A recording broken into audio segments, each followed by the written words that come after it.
Crisis. Workers at Bustamante Hospital for Children on strike, protesting the injury of their co-worker by a parent. Good evening and thanks for joining us for Primetime News. A special welcome to viewers on onespotmedia.com.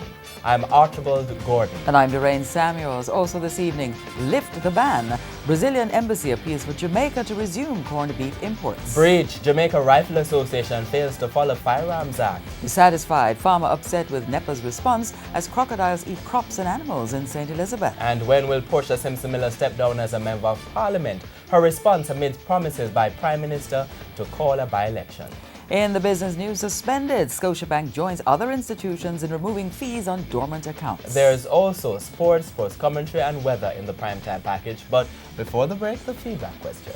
The Brazilian embassy has asked Jamaica to lift the temporary ban on corned beef imports. What is your reaction to that request? Share comments online, facebook.com/Television Jamaica and tweet at Television Jam.